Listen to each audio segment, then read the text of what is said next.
오늘 우리가 읽은 이 사사기 6장 전반부는요, 가나안 중부 지역의 대표적인 사사인 기드온의 행적을 중심으로 한 기록인데요.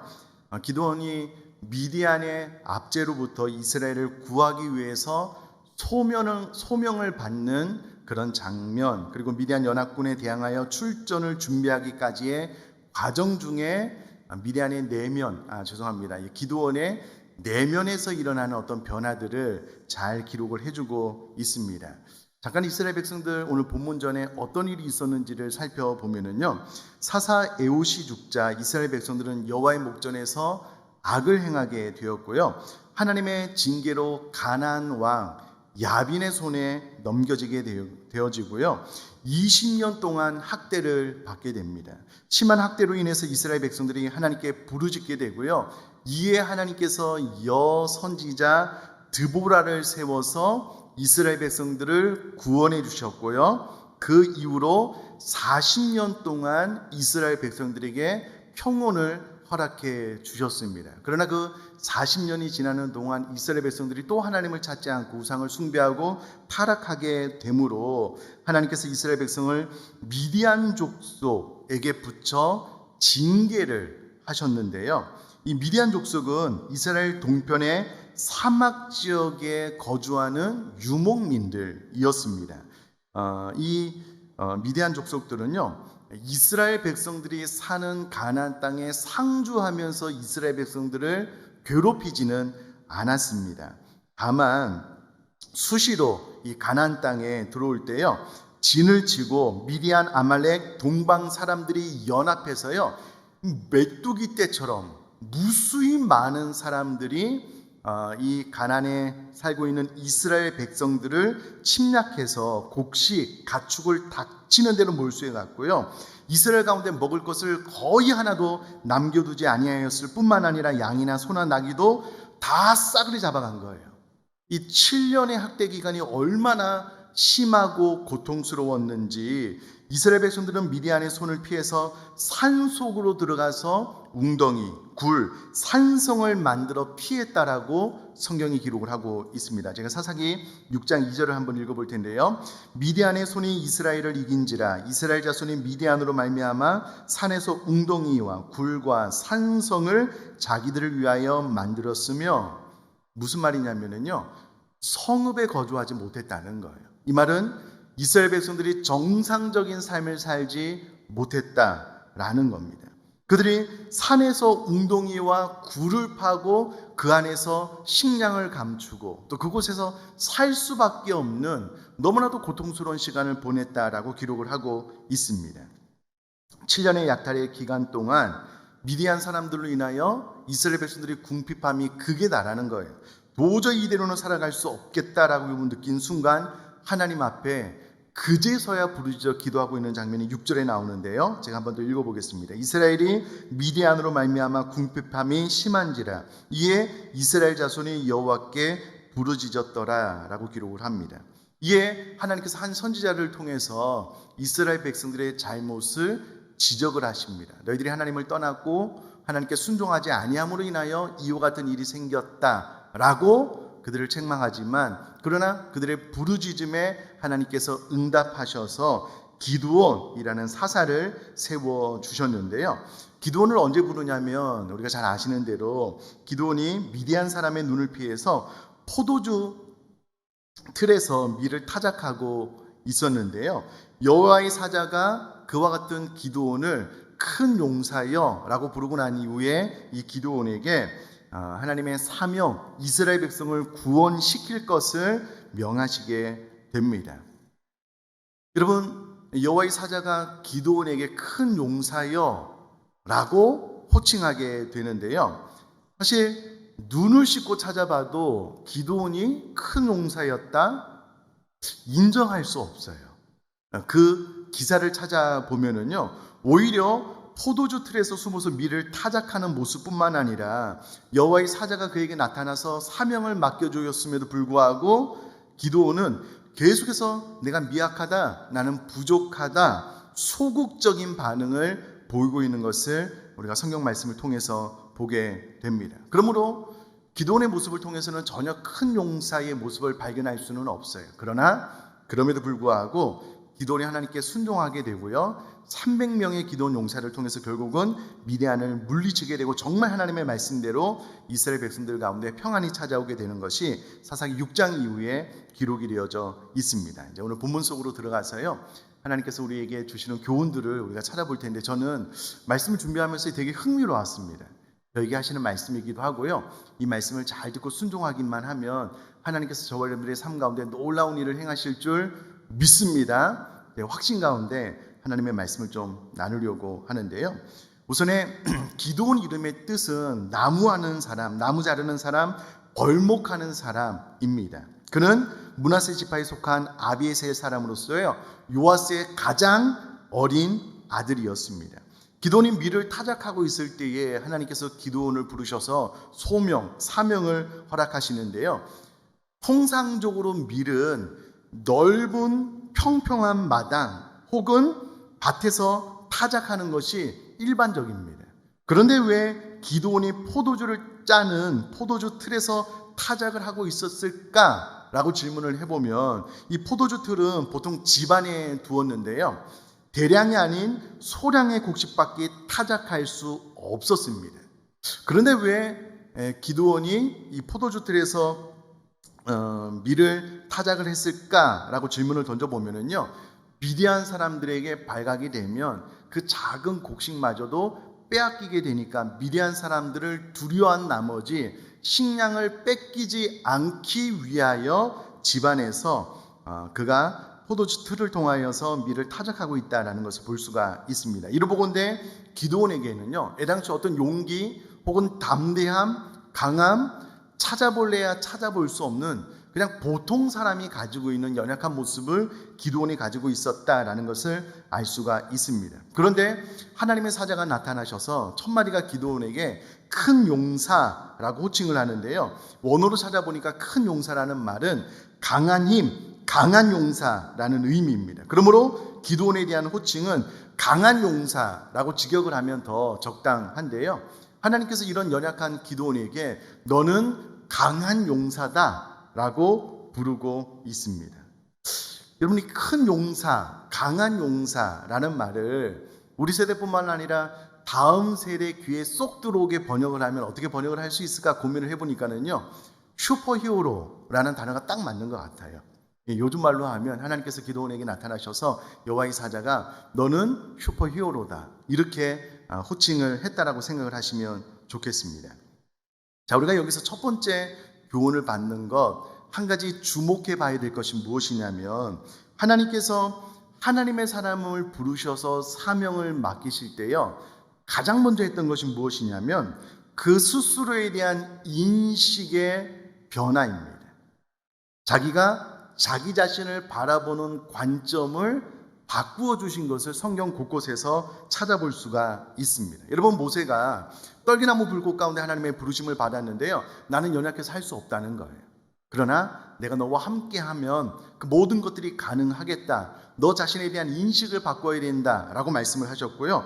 여호수아에게도 강하고 담대해라. 내가 너와 함께함으로 능히 그 땅을 정복할 수 있다. 너 스스로 강하고 담대한 마음으로 너에 대한 인식을 바꿔야 된다라고 말씀을 하셨고요. 기드온에게도 동일한 너 자신에 대한 인식을 바꿔야 되는데 너는 큰 용사다. 슈퍼히어로다. 내가 너와 함께하면 능히 이를 감당할 수 있다. 너 스스로를 그렇게 생각해야 된다라고 하나님께서 지금 교훈을 베풀어주고 있는 것입니다. 여러분 잘 생각을 해보면 하나님께서 나와 함께 하심으로 내가 어떤 적과도 싸워 이길 수 있는 내 안에 어떤 능력이 있어서가 아니라요.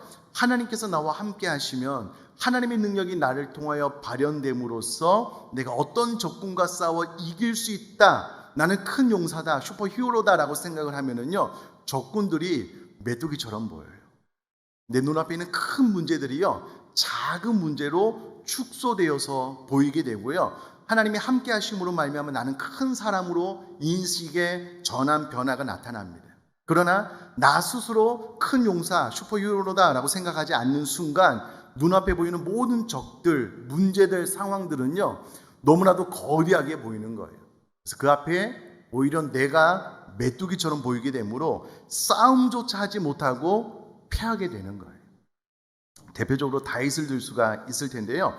이스라엘 백성들 전체가 다 골리앗 앞에 메뚜기처럼 생각을 한 거예요. 아무도 그 앞에 나가서 골리앗을 이길 거라고 상상조차 하지 못하고 있는데 다윗이 나가서 만군의 주 여호와의 이름으로 내가 너희 이길 수 있다라고 그 스스로에 대한 인식을 정확히 하게 되므로 골리앗과의 싸움에서 이기게 되잖아요. 그러므로 나에 대한 인식의 변화를 갖는 것이 중요하다라는 거예요.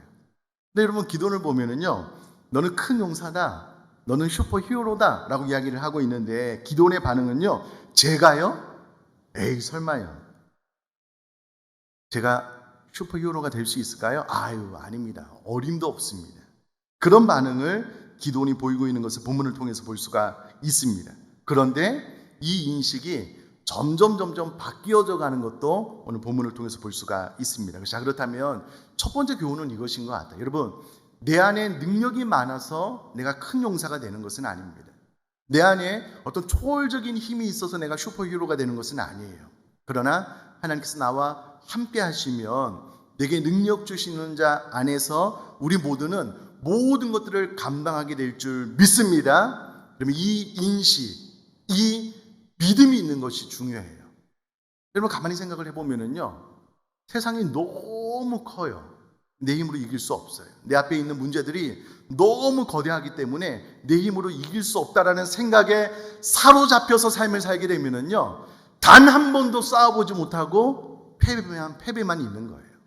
여러분, 우리 앞에 있는 문제가 아무리 커도요, 하나님께서 우리와 함께 하시면 능히 그 일을 극복해 나가면 이겨나가게 될 줄 믿습니다. 그러므로 나는 부족하지만 하나님께서 나를 큰 용사라고 부르신다면, 그래서 나에게 능력을 주신다면 내가 이 모든 것들을 감당할 수 있다라는 이 인식의 변화가 내 안에 일어날 수 있도록 여러분 기도하고 도전할 수 있기를 주님의 이름으로 축복합니다.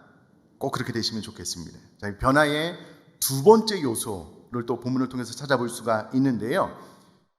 기도원이 가지고 있었던 오해가 있었습니다. 제가 6장 13절 말씀을 한번 읽어볼게요. 기도원이 그에게 대답하되 오 나의 주여 여호와께서 우리와 함께 계시면 어찌하여 이 모든 일이 우리에게 일어났나이까? 또 우리 조상들이 일찍이 우리에게 이르기를 여호와께서 우리를 애굽에서 올라오게 하신 것이 아니냐 한 그 모든 이적이 어디 있나이까? 이제 여호와께서 우리를 버리사 미디안의 손에 우리를 넘겨 주셨나이다 하니. 아멘. 기도원에게 던진 첫 마디에 기도원이 반응한 첫 마디가 무엇이냐면 나의 주여, 원어로 삐아도니라고 반응하게 되는데요.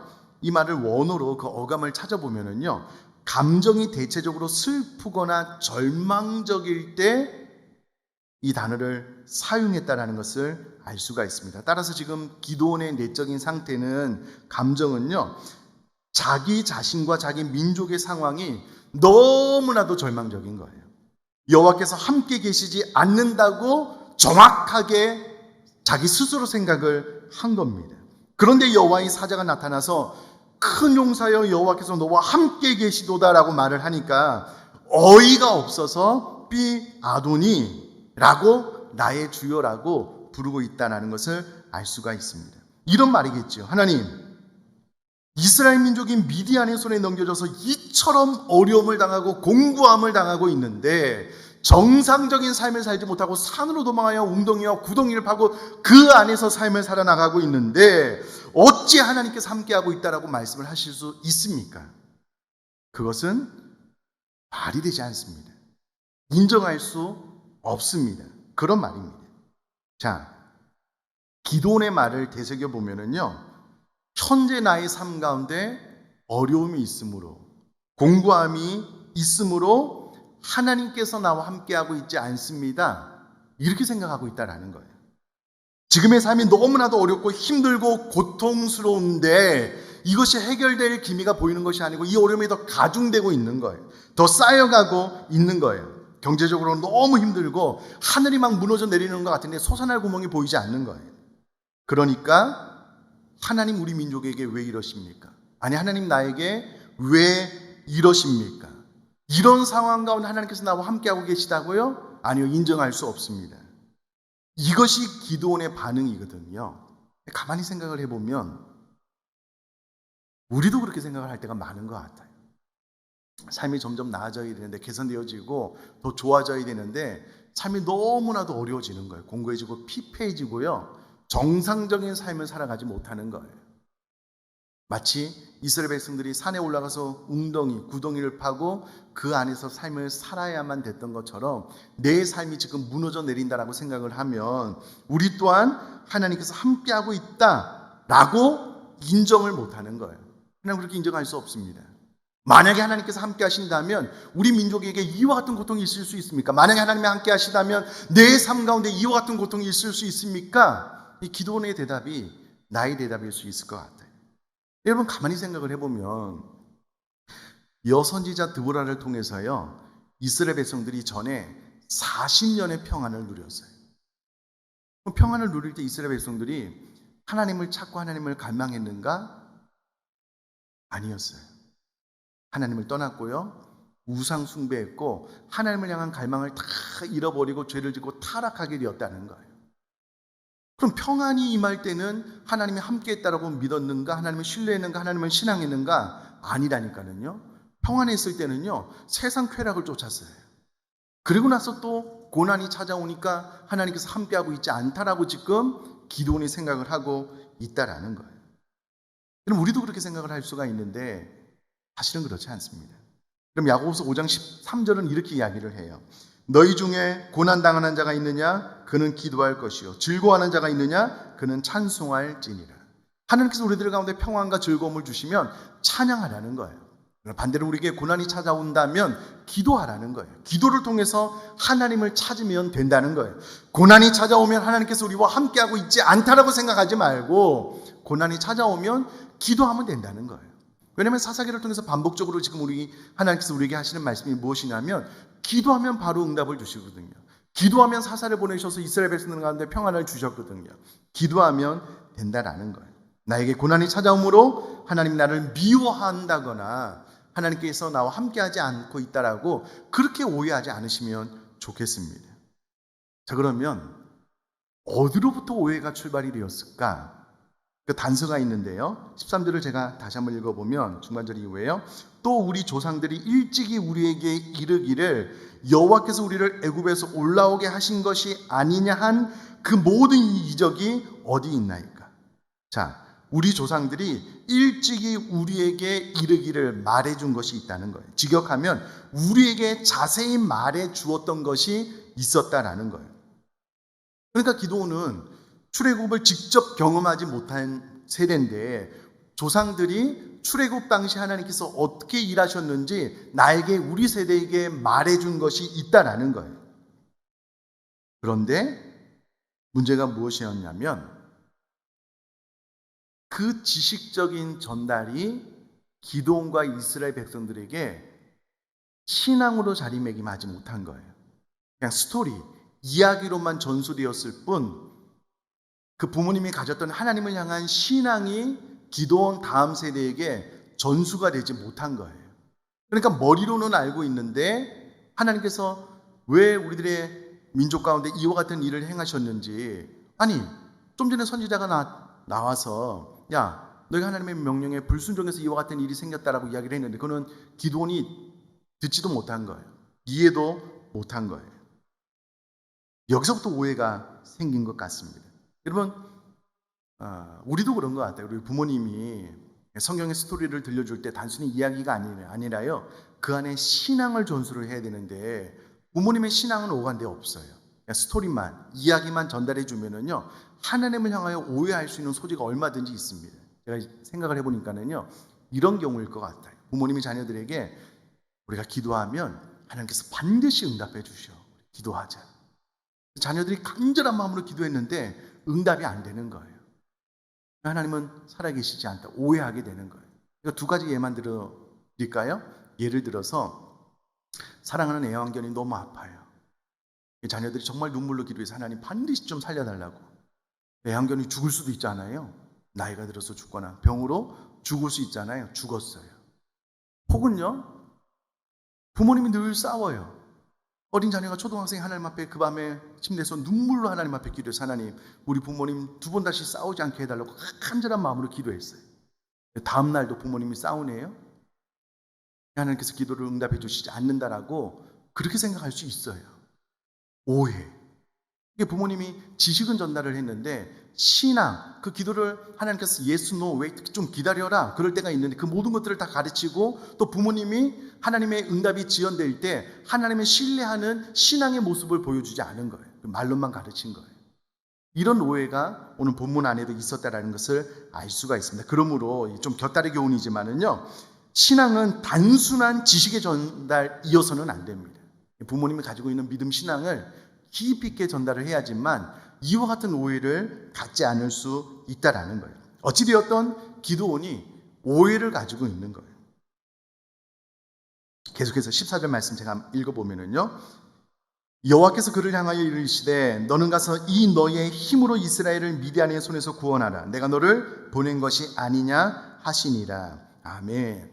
하나님께서 오해를 풀어주셔야 되잖아요.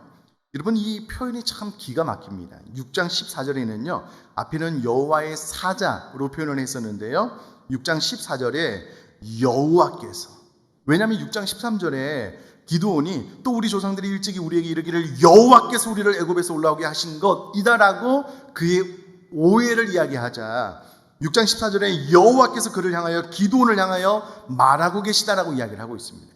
자, 그러면 여호와의 사자가 떠나가고 여호와께서 다시 임하셨는가 그런 말이 아니라요. 여호와의 사자가 신약의 성육신하신 예수님의 모습으로 오셨는데 기드온이 알아보지 못한 거예요. 그래서 여호와의 모습으로 그에게 나타나서 그에게 이야기를 하고 있고요. 이것은 이후에 기드온의 요구를 들어주심으로써 기드온이 이제 여호와의 사자, 여호와가 하나님이심을 알게 되는데 어찌되었건 여호와의 나타남 뿐만 아니라 그를 향하여, 이 그를 향한다라는 말은요, 방향을 뭐뭐에게로 향하다라는 의미인데 여호와께서 기드온의 얼굴을 향하였다라는 그런 말입니다. 여러분 보셔요. 기드온은 하나님께서 우리를 외면하여 이와 같은 일이 발생하는 것 아닙니까? 라고 오해를 하자 하나님께서 직접 기드온을 향하여 말씀하심으로 아니다. 내가 너와 함께하고 있고 지금도 내 얼굴은 너를 향하고 있다. 그것은 오해다. 오해를 풀었으면 좋겠다. 그 오해를 해결해 주시고 계시는 하나님의 모습을 볼 수가 있습니다. 여러분 우리가 히어로로 거듭나기 위해서는요, 하나님을 향한 내 마음에 어떤 오해가 있다면 오해를 좀 해소해야 될 필요가 있어요. 예를 들면 내가 기도했는데 하나님이 응답해 주시지 않는지, 왜 내 삶 가운데 이런 억울한 고통스러운 일이 있는지 하나님 원망스럽습니다. 이와 같은 오해를 해소해야지만 하나님께서 우리에게 주시는 사명을, 또 하나님께서 우리에게 주신 능력을 잘 받아들여 그 능력을 발휘할 수 있기 때문에 두 번째 이 오해를 해소해 주고 계시는 하나님의 모습을 볼 수가 있습니다. 자, 변화의 요소 또 둘째는 회복인데요. 첫 번째는 나에 대한 인식이 바뀌게 되고요. 두 번째는 오해가 해결되고 또 하나는 신뢰의 회복인데 15절 말씀을 제가 한번 읽어볼까요? 그러나 기드온이 그에게 대답하되 오 주여 내가 무엇으로 이스라엘을 구원하리이까? 보소서 나의 집은 므낫세 중에 극히 약하고 나는 내 아버지 집에서 가장 작은 자니이다 하니. 그럼 반응이 똑같죠. 모세도 나는 스스로 있는 자다라고 했는데 나는 연약해서 할 수 없습니다. 기드온도 똑같은 반응을 보이고 있습니다. 그래서 기드온이 나에게 이런 좀 증표를 좀 보내주시면 좋겠습니다. 부탁한 것이 있고요. 그 부탁을 어떻게 응답을 함으로써 하나님의 하나님 대신 또 하나님을 신뢰하고 내가 능히 사사로 부름받아서 이 일을 감당할 수 있게 되겠다. 하나님을 향한 신뢰를 어떻게 회복하게 되냐면 6장 21절 말씀 또 제가 한번 읽어보겠습니다. 여호와의 사자가 손에 잡은 지팡이 끝을 내밀어 고기와 무교병에 대니 불이 바위에서 나와 고기와 무교병을 살랐고 여호와의 사자는 떠나서 보이지 아니한지라. 기드온이 예물을 가지고 왔는데요. 여호와의 사자가 반석 위에 두어라. 그리고 국을 그 위에 부어라. 그리고 여호와의 사자가 지팡이 끝을 내밀었더니요, 반석에서 불이 나와서 고기와 무교병을 살라버린 거예요. 이것을 통해서 정말 능력 있는 하나님, 내가 하나님을 신뢰해도 되겠구나 라고 기드온이 하나님을 향한 신뢰를 회복하게 됩니다. 사랑하는 성도님들, 우리가 하나님의 능력을 받아서 능력을 발휘하려면 일단 하나님을 향한 오해를 풀어야 되고요. 하나님을 향한 신뢰를 쌓아가야만 됩니다. 하나님을 향한 신뢰가 굳건해지면 내가 주의 종으로서 이 사역을 힘있게 감당할 수 있다는 것을 본문을 통해서 볼 수가 있습니다. 그런데 뜻밖의 문제가 발생을 했어요. 그전에는 여호와로 기도원이 여호와의 사자를 하나님을 발견하지 못했는데요. 이와 같은 기적을 딱 보고 나니 이분이 하나님이시구나 라는 것을 직감하게 돼요. 근데 그의 조상들로부터 들었던 신앙의 교육 중에 하나가 무엇이냐면 하나님을 보는 자, 만난 자는 죽게 된다는 거예요. 기도원도 꼼짝없이 죽게 되었다라고 생각을 할 때에 아니다. 오히려 여호와 샬롬을 하나님께서 기도원에게 허락을 해주시는데요. 자, 6장 24절 말씀도 제가 한번 읽어볼게요. 기도원이 여호와를 위하여 거기서 제단을 쌓고 그것을 여호와 샬롬이라 하였더라. 그것이 오늘까지 아비에셀 사람에게 속한 오브라에 있더라. 아멘. 여호와 샬롬은 여호와는 평강이시다, 또 평강의 하나님이다라는 의미잖아요. 저는 이 말씀이 참 제 마음속에 좀 깊이 와닿았던 것 같아요. 우리 모두에게 여호와 샬롬이 강력하게 필요한 것 아닌가라고 생각을 하게 되었는데요. 두 가지를 좀 생각을 해보면 좋겠습니다. 지금 기도원 마음에는요, 첫 번째는 하나님을 만난 자가 다 죽는다라는 두려움이 있는 거예요.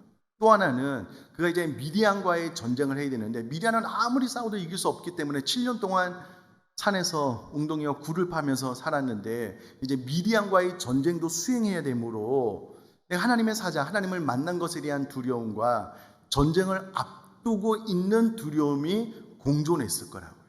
근데 이것을 여호와 샬롬으로서 하나님께서 한 방에 해결을 해주셔요. 기도원 마음속에 사람의 말로는 표현할 수 없는 하나님께서만 주시는 평안이 그 마음속에 임하게 된 거예요. 내면의 평화, 다른 말로 해서 안정된 정서를 갖게 됩니다. 이것은 그 전에 본인이 아마 수없이 결단하지 않았을까요? 그러나 미디안에 대한 두려움으로 지금도 포도주 틀을 집안에서 그 틀 안에서 밀을 까고 있는 그 두려움이 그 안에 있었는데요. 하나님께서 그에게 여호와 샬롬을 허락해 주시니까 내면의 정서가요 고요해진 거예요. 평안해진 겁니다. 그럼 잘 생각을 해보면 미디안과의 전쟁을 끝낸 것이 아니에요. 미디안과의 전쟁 시작도 안 했습니다. 그 안에 내면의 고요함이 평화가 시작이 된 거예요. 결국 300용사로서 미디안과의 전쟁을 승리하게 되잖아요. 저는 이 시대 가운데 우리에게 가장 필요한 것이 무엇일까라고 질문을 던져보면요, 여호와 샬롬인 것 같아요. 그럼 우리 마음속에 왜 그렇게 불안이 많을까요? 내 안에 왜 이렇게 염려가 많을까요? 아직 일어나지도 않은 미래에 어떤 문제를 자꾸 끌어당겨서 그 일이 발생하면 어떻게 할까? 자꾸 염려를 우리 마음속에 키워나가는 것 같아요. 어느 순간 불안해서 살 수가 없어요. 살 수가 없어요. 이것도 걱정, 이것도 염려, 이것도 걱정. 너무나도 불안한 거예요. 하나님 성도님들, 왜 오늘 하나님께서 이 본문 말씀 가운데 여호와 샬롬을 기도원에게 선포하셨을까요? 기도원에게만 여호와 샬롬이 필요할까요?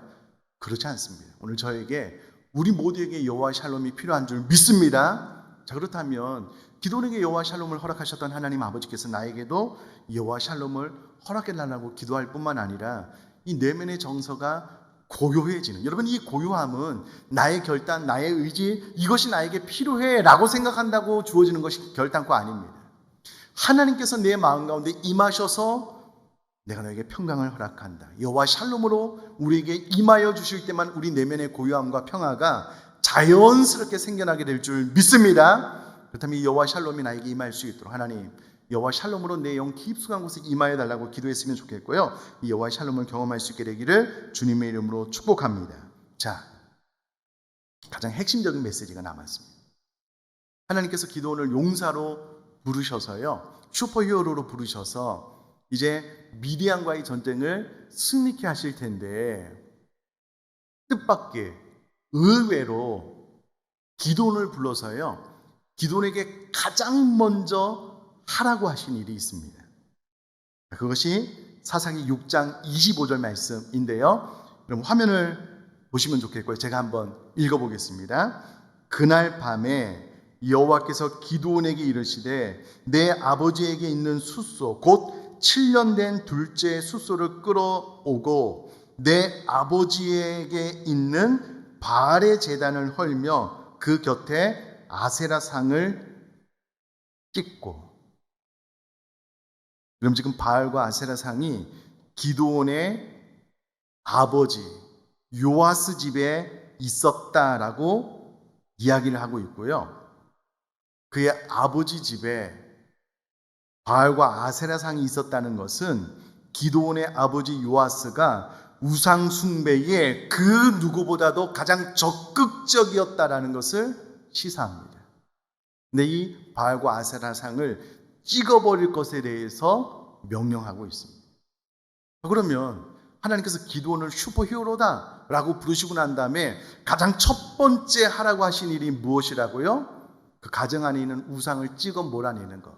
다른 말로 그 가정 안에 있는 신앙을 회복케 하는 것이 바로 기드온이 해야 될 첫 번째 사명 일이었다라는 거예요. 자, 지금 저는 이 말씀을 통해서 하나님께서 저와 여러분들을 큰 용사로 슈퍼히어로로 부르고 있다라고 저는 믿습니다. 우리에게 주어진 첫 번째 사명이 무엇이라고요? 가정 안에 있는 우상을 몰아내고 가족들의 신앙을 회복시키는 것. 그것이 우리가 해야 될 첫 번째 사명 일이다라는 겁니다. 저는 사사기를 묵상하면서 지난 금요일 날도 이제 우리가 그렇게 기도를 했는데요. 여러분, 이스라엘 백성들이 수많은 시간을 압제당하다가 부르짖으면은요, 하나님께서 사사 한 명을 세우셔요. 그러면 이스라엘 백성들의 영적인 판도가 180도 완전히 뒤바뀌어집니다. 압제에서 평안으로 단 한 명의 사사. 그럼 이 말씀을 붙잡고, 이 말씀은 하나님께서 나에게 주신 말씀이다라고 붙잡고, 내가 부족하지만 연약하지만 내가 슈퍼 히어로로서 우리 가정의 영적인 판도를 바꿀 수 있겠다라고 믿음으로 받아들이면 하나님께서 우리를 통하여 일을 이루실 것을 저는 믿습니다. 여전히 처음에 기도원의 반응처럼 하나님, 나는 슈퍼히어로가 아니에요, 나는 너무 미약해요, 나는 아무것도 아니에요 라고 인정하지 않고 받아들이지 않으면 여전히 고통스러운 나날을 보낼 수밖에 없겠지만, 이 말씀을 붙잡고 하나님께서 나와 함께 하시면 내가 능히 모든 일을 할 수 있습니다라고 믿음으로 반응한다면 반드시 우리 영적 분위기, 우리 가정의 영적인 판도가 바뀌어지게 될 줄 믿습니다. 나로 말미암아 교회의, 이 나라, 이 민족의 분위기가 바뀌어지게 될 줄 믿습니다. 우리 교회 권사님 가운데 손주가 한국에 영향력이 있는 뮤지션이거든요. 여러 곡을 만들어서 많은 사람들을 위로하고 있거든요. 우리 때에 살 수 없으면 우리 자녀의 자녀, 우리들 손주 세대에 이 한국에 대하여, 세계를 향하여 선한 영향력을 끼칠 수 있습니다. 불가능한 것이 아니에요. 그러나 나로부터 우리 가족의 회복, 교회 회복, 또 나로부터 이 나라의 회복까지 하나님께서 나를 통하여 일하여 주실 줄 믿습니다. 그러므로 내가 큰 용사다, 내가 부족하고 연약하지만 나는 슈퍼 히어로다, 하나님께서 나에게 능력을 주시면 이 모든 것들을 감당할 수 있다라고 믿음으로 반응함으로 우리 가정의 분위기를 바꾸고요, 우리 교회와 이 나라의 민족의 분위기를 나를 통해서 하나님께서 바꿔나갈 수 있는 복을 받아 누릴 수 있게 되기를 주님의 이름으로 축복합니다.